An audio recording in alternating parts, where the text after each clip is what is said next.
என் அன்பு தமிழ் சொந்தங்களுக்கு வணக்கம். வெஜ் அண்ட் நான்வெஜ் சேனலில் இன்றைக்கி நம்ம எக் ஸ்வீட் பிரெட் எப்படி பண்ணுறதுன்னு பார்க்கலாம். என் சேனலை இன்னும் சப்ஸ்கிரைப் பண்ணாமல் இருந்தால் இந்த சப்ஸ்கிரைப் பட்டனை கிளிக் பண்ணுங்கள்.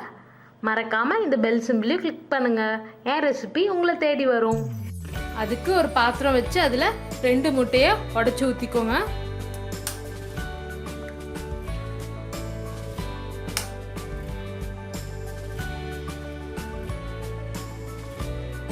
இது கூட கொஞ்சமாக சர்க்கரை நான் 1 டீஸ்பூன் அளவுக்கு ஆட் பண்ணுறேன். மைல்டான ஸ்வீட்னஸாக இருக்கும். இது கூட கொஞ்சமாக பால் சேர்க்குறேன். காய வச்ச பால் ஆறி இருக்கணும். ஒரு 4 டேபிள் ஸ்பூன் அளவுக்கு.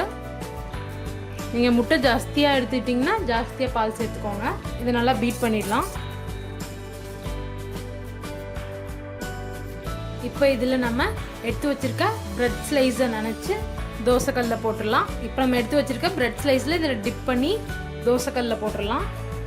ரொம்ப டிப் பண்ணாதீங்க. ரொம்ப நேரம் டிப் பண்ணிங்கன்னா ஊறிடும். அப்படியே லைட்டாக டிப் பண்ணி எடுத்து தோசைக்கல்லில் போட்டுடலாம். தோசைக்கல்லில் தேவையான அளவுக்கு நெய் அல்லது பட்டர் சேர்த்துக்கோங்க. லைட்டாக கோல்டன் ப்ரௌன் வந்தது நம்ம இன்னொரு சைடு திருப்பி போட்டுக்கலாம்.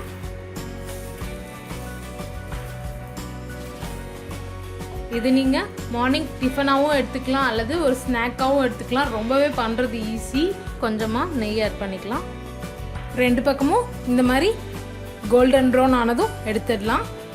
நம்மளோட எக் ஸ்வீட் பிரெட் தயார். இந்த ரெசிபியை உங்கள் வீட்டில் கண்டிப்பாக ட்ரை பண்ணி பார்த்துட்டு எப்படி இருந்ததுன்னு எனக்கு கமெண்ட்டில் போடுங்க. மறக்காமல் வெஜ் அண்ட் நான்வெஜ் சேனலை சப்ஸ்கிரைப் பண்ணுங்கள்.